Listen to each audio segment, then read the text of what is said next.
principais ruas da comunidade de Paraisópolis e era onde acontecia o baile na madrugada de domingo. Em meio ao tumulto, muita gente tentou escapar por essa viela, que é bastante estreita. As pessoas saíram correndo. Naquele momento, à noite, não tem luz alguma. Aqui, todo mundo no escuro. As pessoas tentaram fugir, subindo pela laje, entrando nas casas. Ele caiu e um amigo foi socorrer e o policial falou: pode deixar que a gente cuida dele.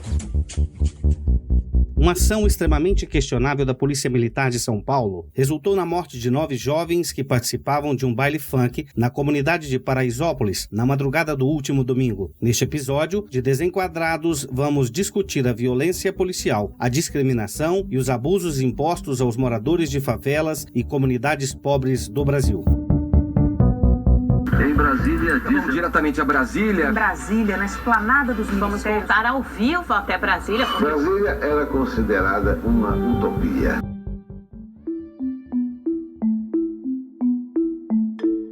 Nove jovens, 8 homens e uma mulher, morreram pisoteados durante um baile funk que reunia mais de 5.000 pessoas em Paraisópolis, São Paulo. Os moradores da comunidade dizem que o pânico começou com a chegada da polícia, que agrediu moradores, usou bombas de gás e balas de borracha. Os jovens tinham entre 14 e 23 anos e não moravam em Paraisópolis. O Pancadão da 17, como era conhecido, já existe há mais de 10 anos e é famoso em toda a grande São Paulo, atraindo caravanas de todos os lugares. Muita gente acha que o baile funk só vai bandido. Não vai bandido, gente. Vai gente de bem pra curtir, é o que tem pra hoje pros jovens. O que o pessoal dá pro jovem hoje curtir? Que é isso? A opção que ele tem pra curtir? A versão da Polícia Militar é de que eles realizavam a Operação Pancadão na região quando 2 homens atiraram contra os policiais e correram para a multidão, o que provocou um tumulto generalizado. O governador de São Paulo, João Dória, defendeu a ação da PM, disse que haverá investigações, mas que não pretende mudar a política de repressão aos bailes. São Paulo tem o melhor sistema de segurança preventiva de inteligência da polícia e a ação de pronta resposta também.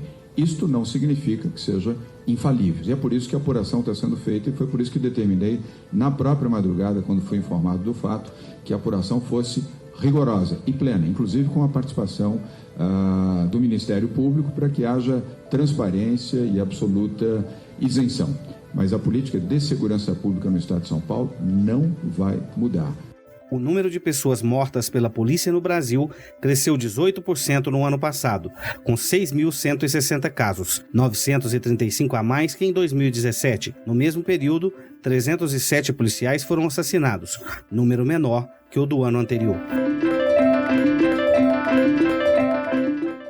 Eu sou Zímpio Ozzi e aqui comigo estão a jornalista Nara Alves e o cientista político Rodrigo Dias. Rodrigo e Nara, até quando os jovens das periferias, das favelas, das comunidades do Brasil vão continuar morrendo a partir de ações mal planejadas, desproporcionais e de violência por parte das forças policiais do nosso país? Então, Zímpio, eu acho que esse episódio que a gente teve em Paraisópolis, ele ilustra bem uma máxima que existe na polícia, e quem me contou isso foi um amigo meu que é policial, que é, tem gente que pode morrer e tem gente que não pode morrer. Então, para comparar, vou te falar que alguns anos atrás teve uma operação policial com o mesmo objetivo de acabar com a zoeira, né, nas ruas por causa de boates, por causa de baile funk, essas coisas, mas foi na Vila Olímpia. E na Vila Olímpia, você tem os ricos fazendo a festa nas ruas, né?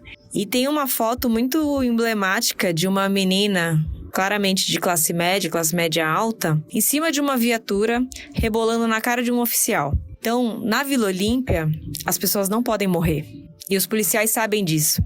Em Paraisópolis, eles não têm essa mesma preocupação de causar um tumulto, de causar mortes. E a gente sabe como é que é, né? Aqui mesmo no Distrito Federal, essa semana, a gente teve o assassinato de um médico endocrinologista, que por acaso era meu endocrinologista, que foi morto por um policial militar durante uma batida. Na verdade, foi abordado. Ao lado deles estava um ex-policial já aposentado e, segundo os relatos dos policiais, esse policial aposentado sacou a arma.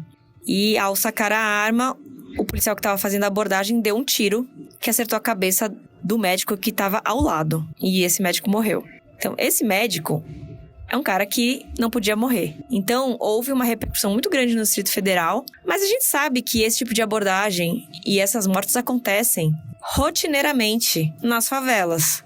Então, acho que tem uma diferença muito grande que a gente precisa notar aqui, quanto que a gente dá de atenção e o quanto que a gente fica chocado quando as mortes acontecem na favela e quando as mortes acontecem nos bairros nobres da Zona Sul de São Paulo ou aqui no Plano Piloto, no caso do Distrito Federal.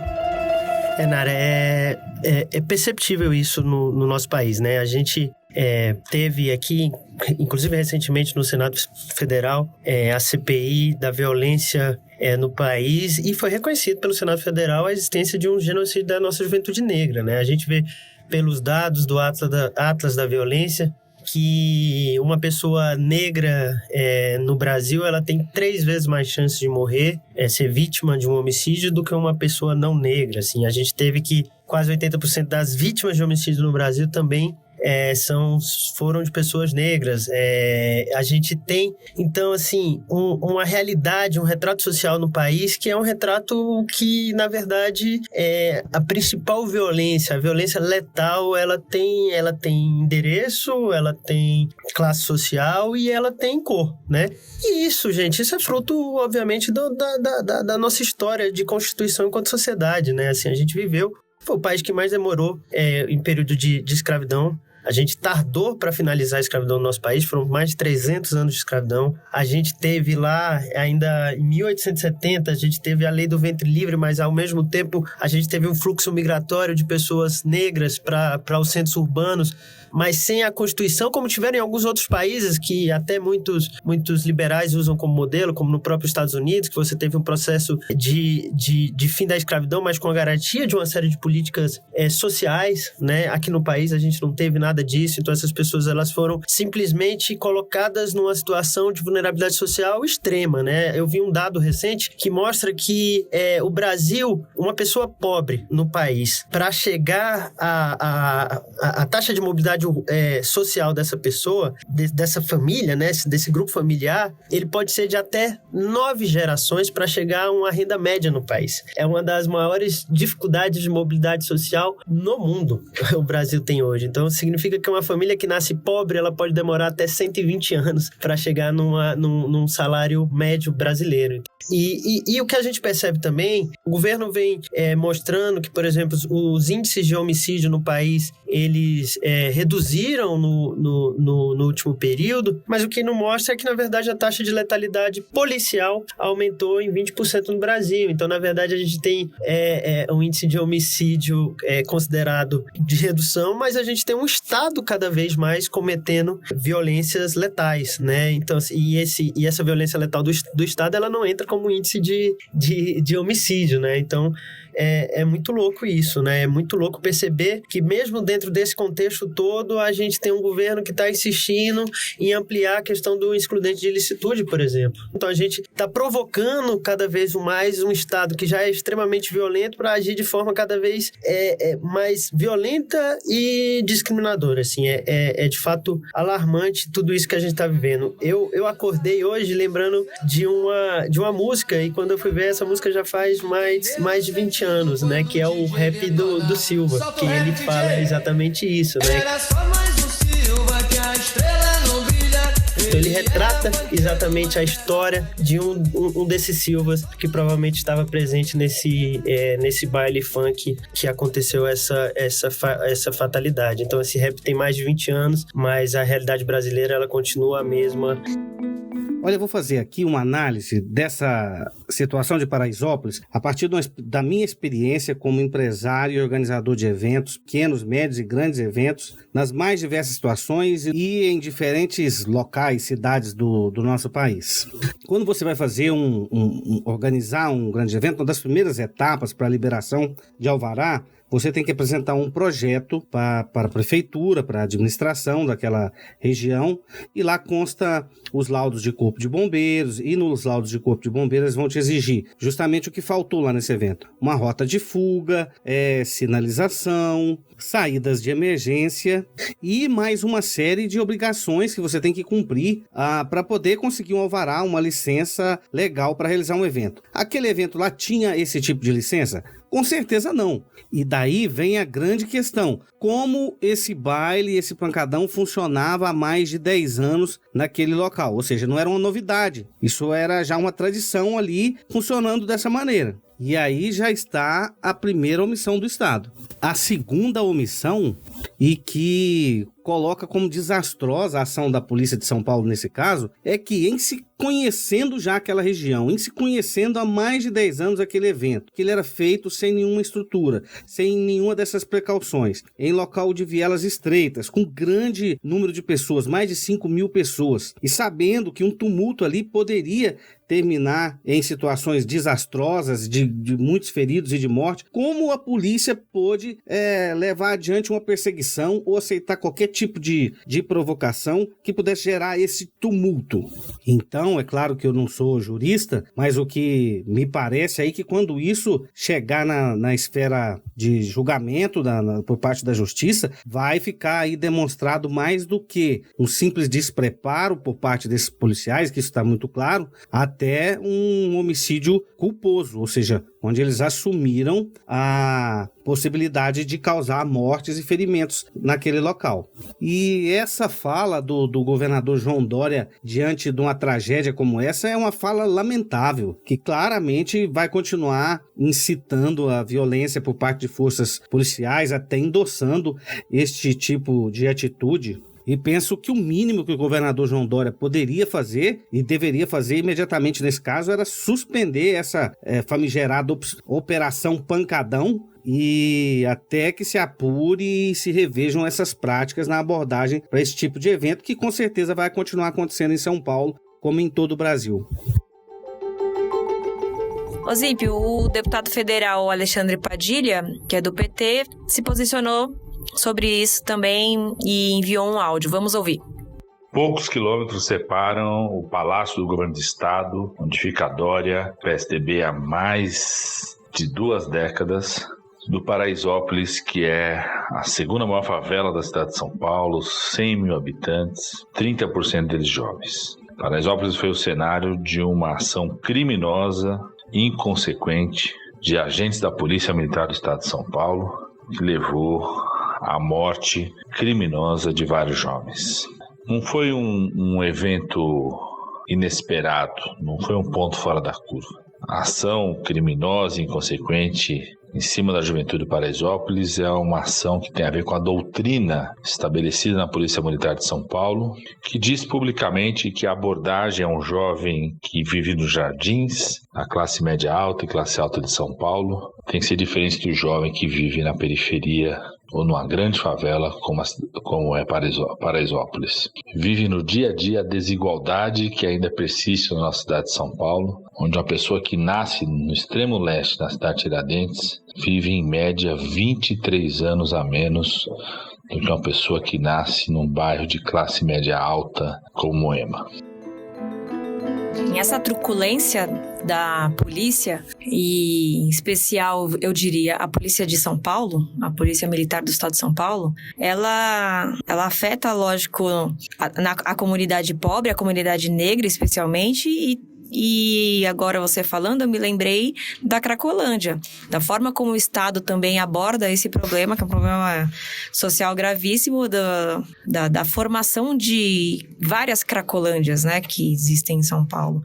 E de como o Estado age em cima dessas pessoas que estão lá viciadas em nome do restabelecimento da ordem, né? Então, dentro da cidade de São Paulo e do estado de São Paulo, você encontra já exemplos, se for voltar mais alguns anos no passado, de 20 anos para cá, e não coincidentemente é um período em que o PSDB comanda a PM de São Paulo já há 24 anos, ou seja, a eleição do Dória foi a 7ª eleição consecutiva que foi vencida pelo PSDB. O fato de o governo conseguir ser eleito, mesmo com essa política, com esse entendimento sobre qual é o papel do Estado com relação à segurança pública, demonstra um crescimento, eu diria, dessa tese de que o Estado, que é comandado pelas elites, ele sabe mais e ele sabe o que é melhor para todos, inclusive para quem está morando nas periferias. O que eu vejo lá em São Paulo é que você tem uma sociedade que é bastante conservadora e que continua elegendo os mesmos políticos. Então, eles estão no poder há 24 anos, para ser mais exato. E a lógica que predomina é aquela que eu sempre lembro de uma entrevista dada por uma moradora de Higienópolis, que não queria a construção do metrô no bairro, porque a construção do metrô iria atrair, abre aspas, pessoas diferenciadas. E ela estava se referindo aos pobres. Então, essa mentalidade higienista, para usar o termo utilizado pelos fundadores do bairro de Higienópolis, é a que prevalece em São Paulo. Então, os governadores simplesmente estão dando a resposta que a sociedade de São Paulo quer ouvir, que é essa da polícia truculenta e que vai para cima mesmo em nome da ordem. Essa é a lógica que prevalece em São Paulo. Nós sabemos o que é melhor para vocês, sendo nós os ricos e vocês os pobres. Então, e tem uma outra coisa que a gente tem que levar em consideração também. Esse tipo de política, ela também não é vantajosa para os próprios agentes policiais. Porque você percebe que também o Brasil tem hoje a maior letalidade entre os próprios policiais. É onde mais se mata policiais também. Então, na verdade, é uma política de combate à pobreza, mas quem está na ponta, que são os agentes policiais, primeiro, eles são treinados nessa lógica, mas eles estão em constante situação de insegurança também. Assim, a Polícia Militar, ela não tem uma série de direitos garantidos. Em muitos estados, a política salarial são salários extremamente baixos para você se submeter a situações de extremo risco. A gente tem um nível de armamento aí e de organização, inclusive do tráfico aí, que muitas vezes você tem pessoas que estão com armamentos até superiores do que a própria Polícia Militar. É uma lógica, no meu ver, de política pública de segurança extremamente ineficaz, ineficiente e que acaba sendo violento para todos os lados. A gente vive um verdadeiro estado de exceção, um verdadeiro estado de guerra. E assim, então, assim, as soluções que infelizmente têm sido apresentadas como as principais soluções para a gente resolver esse grave problema da violência urbana em nosso país tem sido o aumento da violência pelo Estado. Mas a gente já tem percebido que isso não tem apresentado soluções efetivas em nenhum lugar civilizado do mundo. Outra foto, Nara, que estava divulgando muito na internet, na verdade é uma foto que já foi muito premiada e que sempre se trata de desigualdade no país. Essa foto é uma foto que, por acaso, pega também o caso aí de Paraisópolis, né? Que é uma foto que mostra a divisa de Paraisópolis com Morumbi, né? Uma outra foto que repercutiu muito e que muitos estavam se perguntando, né? A foto mostra uma quadra de tênis, né? Do lado de Morumbi.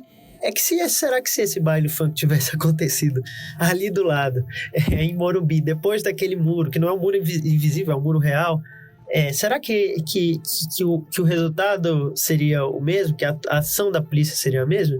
Enfim, isso a gente nunca vai poder responder com certeza absoluta, mas... Eu te respondo com certeza absoluta que não seria o mesmo resultado. Como você falou, você está a um passo da Giovanni Gronchi, que foi onde os moradores fizeram o protesto. E a Giovanni Gronchi é super classe média alta ali, tem as lojas caras, né? Tem shopping center, tem o Albert Einstein, onde todos os políticos vão se tratar das doenças. Então você tem ali o Morumbi, né? O estádio. Tá tudo muito próximo ali. E o que me assusta não é a violência policial que a gente já conhece já de muitos anos, né? Lembrei agora de uma reportagem que a Folha publicou mais de 10 anos atrás, feita pelo Rafael Gomide, que foi um jornalista que prestou concurso e se passou por um cadete para passar por todo o treinamento, para fazer uma matéria sobre como os policiais são treinados para matar e para serem violentos e para torturar, e como que esses policiais entram de um jeito e saem de outro jeito muito mais propensos à violência. Isso foi feito há 10 anos atrás, essa matéria ganhou prêmio.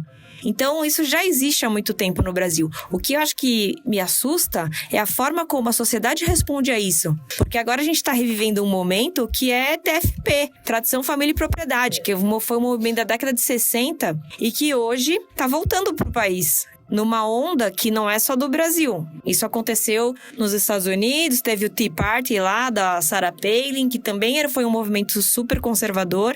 E aqui no Brasil a gente vê esse movimento crescer muito forte. O que eu temo é que em algum momento exista uma ruptura muito maior do que a que a gente já tem entre ricos e pobres no Brasil. E uma banalização completa da violência, né? Assim, do que seja violência, né? O que eu percebo é isso, né? A gente está cada dia mais banalizando a vida das pessoas, né? Tem perdido muito significado por todo momento e todo o processo que a gente tem passado, né? O Brasil também, a gente não pode esquecer, a gente já vive uma crise econômica que está se estendendo há muito tempo, muitas pessoas vivendo em estado de extrema pobreza, enfim, e a gente não vê perspectiva de solução, e a gente ainda vê um cenário político aí que trava cada vez mais a intensificação de discursos de ódio, discursos de segregação, discursos de disputas, né? Não discursos que buscam aí uma unidade, uma busca de soluções mais conjuntas aí para os problemas do país.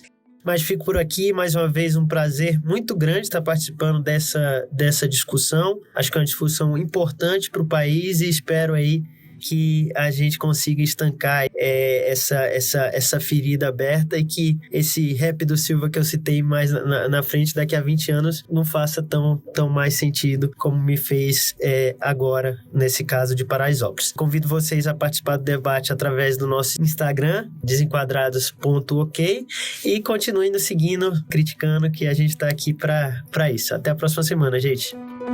Obrigado, Rodrigo. Obrigado, Nara. Um grande abraço e até a próxima semana. Ozímpio, Rodrigo, obrigada. Adorei o tema, sempre polêmico e sempre bastante quente, né? Bastante atual. Fiquem aí acompanhando nosso podcast também no YouTube e no Instagram. E até a semana que vem. Beijos! Este episódio teve áudios de Fantástico, Globo News, Jornal da Record e Rap do Silva. Continue nos seguindo pelo Spotify ou ainda pelo Instagram em desenquadrados.ok.